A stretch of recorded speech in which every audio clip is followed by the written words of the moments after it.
अथ श्रीशिवमङ्गलाष्टकं भवाय चन्द्रचूडाय निर्गुणाय गुणात्मने कालकालाय रुद्राय नीलग्रीवाय मङ्गलम् वृषारूढाय भीमाय व्याघ्रचर्माम्बराय च पशूनां पतये तुभ्यं गौरीकान्ताय मङ्गलम् भस्मोदधूलितदेहाय व्यालयज्ञोपवीतिने रुद्राक्षमालाभूषाय व्योमकेशाय मङ्गलम् सूर्यचन्द्राग्निनेत्राय नमः कैलासवासिने सच्चिदानन्दरूपाय प्रमथेशाय मङ्गलम् मृत्युञ्जयाय सांवाय सृष्टिस्थित्यन्तकारिणे त्र्यम्बकाय सुशान्ताय त्रिलोकेशाय मङ्गलम् गंगाधराय सोमाय नमो हरिहरात्मने उग्राय त्रिपुरघनाय वामदेवाय मङ्गलम् सद्धोजाताय शर्वाय दिव्यज्ञानप्रदायिने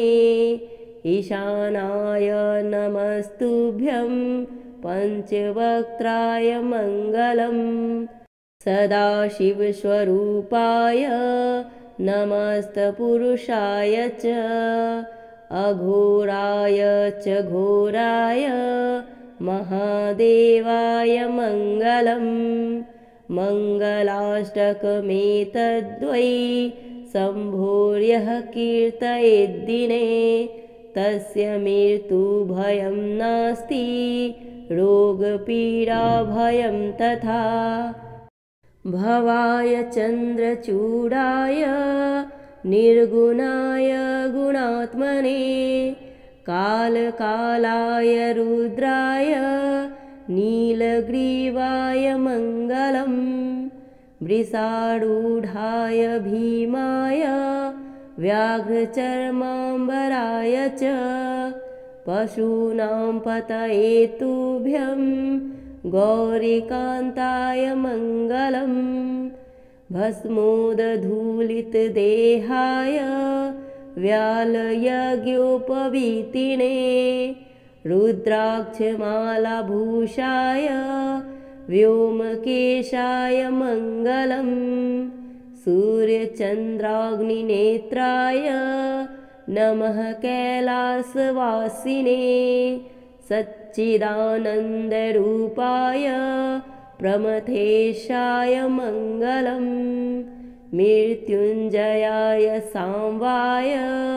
सृष्टिस्थित्यन्तकारिणे त्र्यम्बकाय सुशान्ताय त्रिलोकेशाय मङ्गलम् गंगाधराय सोमाय नमो हरिहरात्मने उग्राय त्रिपुरघनाय वामदेवाय मङ्गलम् सद्धोजाताय शर्वाय दिव्यज्ञानप्रदायिने ईशानाय नमस्तुभ्यं पञ्चवक्त्राय मङ्गलम् सदाशिवस्वरूपाय नमस्तपुरुषाय च अघोराय च घोराय महादेवाय मङ्गलम् मङ्गलाष्टकमेतद्वै सम्भोर्यः कीर्तयेद्दिने तस्य मृत्युभयं नास्ति रोगपीडाभयं तथा भवाय चन्द्रचूडाय निर्गुणाय गुणात्मने कालकालाय रुद्राय नीलग्रीवाय मङ्गलम् वृषारूढाय भीमाय व्याघ्रचर्माम्बराय च पशूनां पतये तुभ्यं गौरीकान्ताय मङ्गलम् भस्मोदधूलितदेहाय व्यालयज्ञोपवीतिने रुद्राक्षमालाभूषाय व्योमकेशाय मङ्गलम् सूर्यचन्द्राग्निनेत्राय नमः कैलासवासिने सच्चिदानन्दरूपाय प्रमथेशाय मङ्गलम् मृत्युञ्जयाय सांवाय सृष्टिस्थित्यन्तकारिणे त्र्यम्बकाय सुशान्ताय त्रिलोकेशाय मङ्गलम् गङ्गाधराय सोमाय नमो हरिहरात्मने उग्राय त्रिपुरघनाय वामदेवाय मङ्गलम् सद्धोजाताय शर्वाय दिव्यज्ञानप्रदायिने ईशानाय नमस्तुभ्यं पञ्चवक्त्राय मङ्गलम् सदाशिवस्वरूपाय नमस्तपुरुषाय च अघोराय च घोराय महादेवाय मङ्गलम् मङ्गलाष्टकमेतद्वै सम्भोर्यः कीर्तयेद्दिने तस्य मृत्युभयं नास्ति रोगपीडाभयं तथा भवाय चन्द्रचूडाय निर्गुणाय गुणात्मने कालकालाय रुद्राय नीलग्रीवाय मङ्गलम् वृषारूढाय भीमाय व्याघ्रचर्माम्बराय च पशूनां पतये तुभ्यं गौरीकान्ताय मङ्गलम् भस्मोदधूलितदेहाय व्यालयज्ञोपवीतिने रुद्राक्षमालाभूषाय व्योमकेशाय मङ्गलम् सूर्यचन्द्राग्निनेत्राय नमः कैलासवासिने सच्चिदानन्दरूपाय प्रमथेशाय मङ्गलम् मृत्युञ्जयाय सांवाय सृष्टिस्थित्यन्तकारिणे त्र्यम्बकाय सुशान्ताय त्रिलोकेशाय मङ्गलम् गङ्गाधराय सोमाय नमो हरिहरात्मने उग्राय त्रिपुरघनाय वामदेवाय मङ्गलम् सद्धोजाताय शर्वाय दिव्यज्ञानप्रदायिने ईशानाय नमस्तुभ्यं पञ्चवक्त्राय मङ्गलम् सदाशिवस्वरूपाय नमस्तपुरुषाय च अघोराय च घोराय महादेवाय मङ्गलम् मङ्गलाष्टकमेतद्वै सम्भोर्यः कीर्तयेद्दिने तस्य मृत्युभयं नास्ति रोगपीडाभयं तथा भवाय चन्द्रचूडाय निर्गुणाय गुणात्मने कालकालाय रुद्राय नीलग्रीवाय मङ्गलम् वृषारूढाय भीमाय व्याघ्रचर्माम्बराय च पशूनां पतये तुभ्यं गौरीकान्ताय मङ्गलम् भस्मोदधूलितदेहाय व्यालयज्ञोपवीतिने रुद्राक्षमालाभूषाय व्योमकेशाय मङ्गलम् सूर्यचन्द्राग्निनेत्राय नमः कैलासवासिने सच्चिदानन्दरूपाय प्रमथेशाय मङ्गलम् मृत्युञ्जयाय सांवाय सृष्टिस्थित्यन्तकारिणे त्र्यम्बकाय सुशान्ताय त्रिलोकेशाय मङ्गलम् गङ्गाधराय सोमाय नमो हरिहरात्मने उग्राय त्रिपुरघनाय वामदेवाय मङ्गलम् सद्धोजाताय शर्वाय दिव्यज्ञानप्रदायिने ईशानाय नमस्तुभ्यं पञ्चवक्त्राय मङ्गलम् सदाशिवस्वरूपाय नमस्तपुरुषाय च अघोराय च घोराय महादेवाय मङ्गलम् मङ्गलाष्टकमेतद्वै सम्भोर्यः कीर्तयेद्दिने तस्य मृत्युभयं नास्ति रोगपीडाभयं तथा भवाय चन्द्रचूडाय निर्गुणाय गुणात्मने कालकालाय रुद्राय नीलग्रीवाय मङ्गलम् वृषारूढाय भीमाय व्याघ्रचर्माम्बराय च पशूनां पतये तुभ्यं गौरीकान्ताय मङ्गलम् भस्मोदधूलितदेहाय व्यालयज्ञोपवीतिने रुद्राक्षमालाभूषाय व्योमकेशाय मङ्गलम् सूर्यचन्द्राग्निनेत्राय नमः कैलासवासिने सच्चिदानन्दरूपाय प्रमथेशाय मङ्गलम् मृत्युञ्जयाय सांवाय सृष्टिस्थित्यन्तकारिणे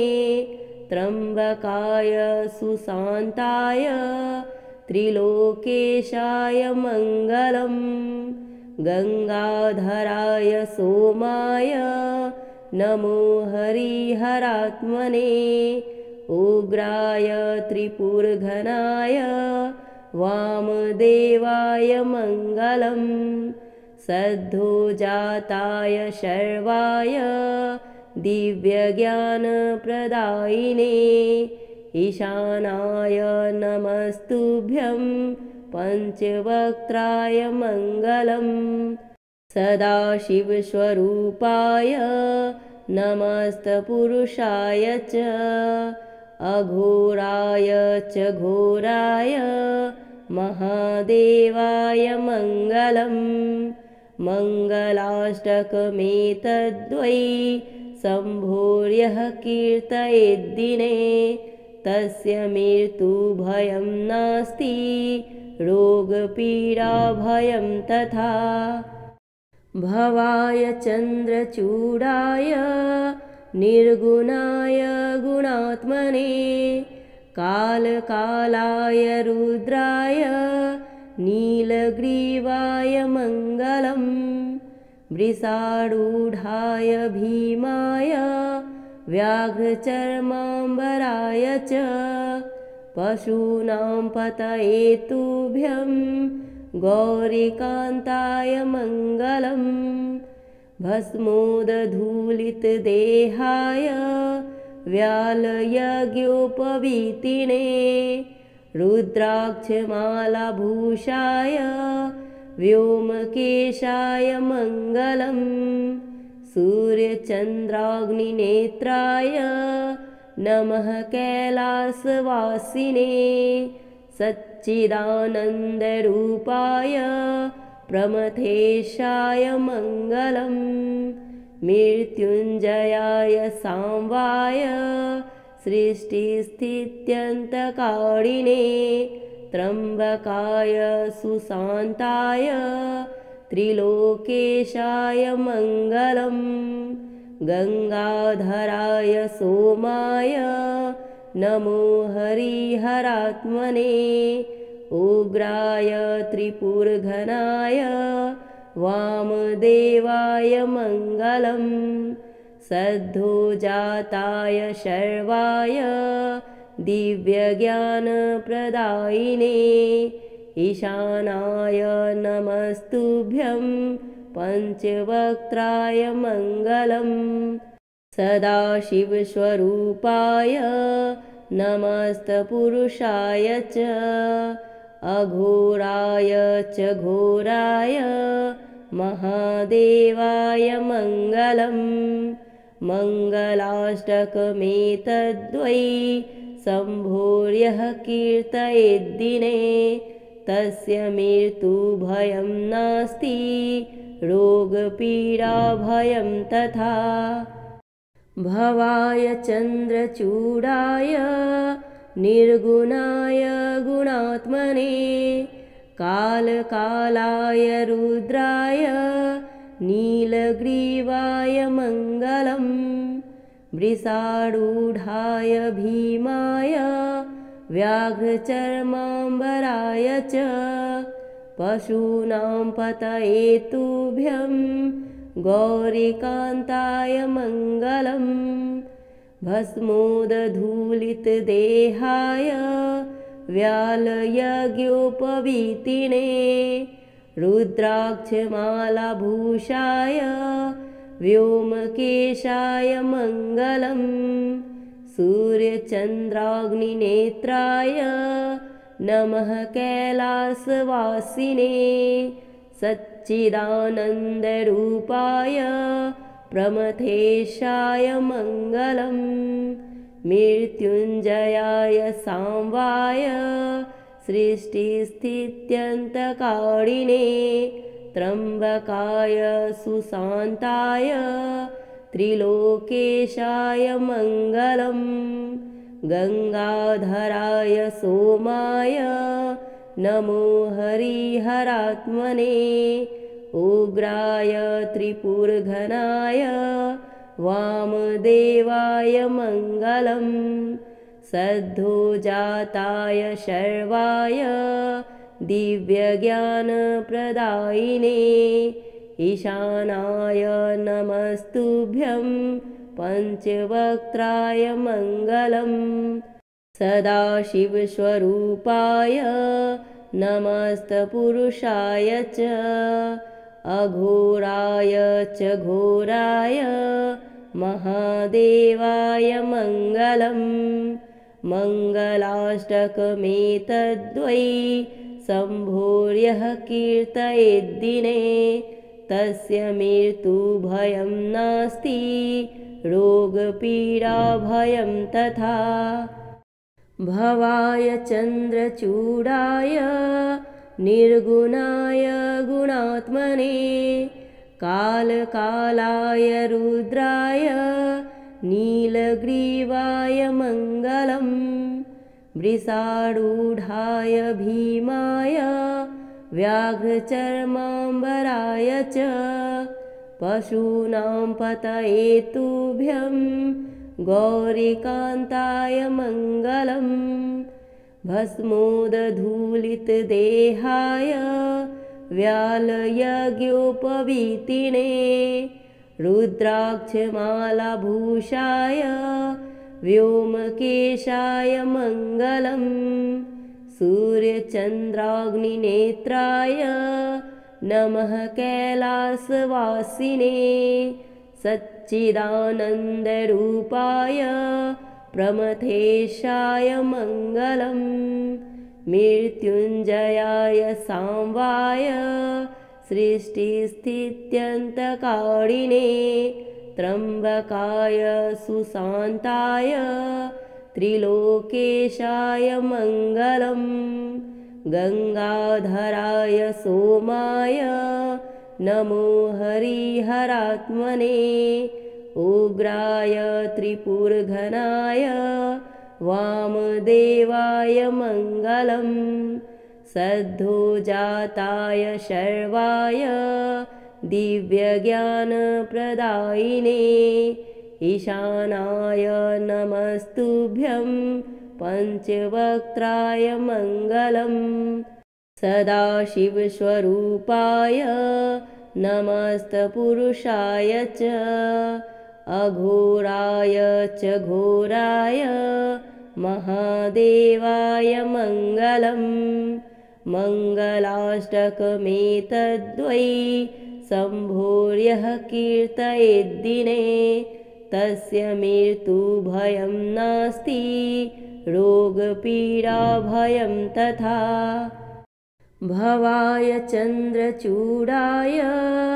निर्गुणाय गुणात्मने कालकालाय रुद्राय नीलग्रीवाय मङ्गलम् वृषारूढाय भीमाय व्याघ्रचर्माम्बराय च पशूनां पतये तुभ्यं गौरीकान्ताय मङ्गलम् भस्मोदधूलितदेहाय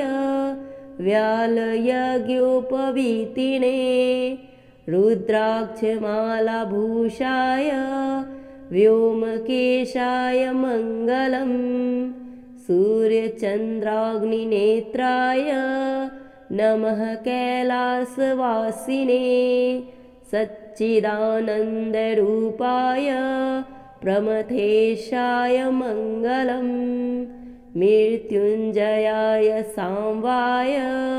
सृष्टिस्थित्यन्तकारिणे त्र्यम्बकाय सुशान्ताय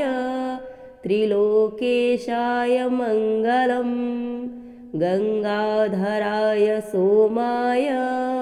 नमो हरिहरात्मने उग्राय त्रिपुरघनाय वामदेवाय मङ्गलम् सद्धोजाताय शर्वाय दिव्यज्ञानप्रदायिने ईशानाय नमस्तुभ्यं पञ्चवक्त्राय मङ्गलम् सदाशिवस्वरूपाय नमस्तपुरुषाय च अघोराय च घोराय महादेवाय मङ्गलम् मङ्गलाष्टकमेतद्वै सम्भोर्यः कीर्तयेद्दिने तस्य मृत्युभयं नास्ति रोगपीडाभयं तथा भवाय चन्द्रचूडाय निर्गुणाय गुणात्मने कालकालाय रुद्राय नीलग्रीवाय मङ्गलम् वृषारूढाय भीमाय व्याघ्रचर्माम्बराय च पशूनां पतये तुभ्यं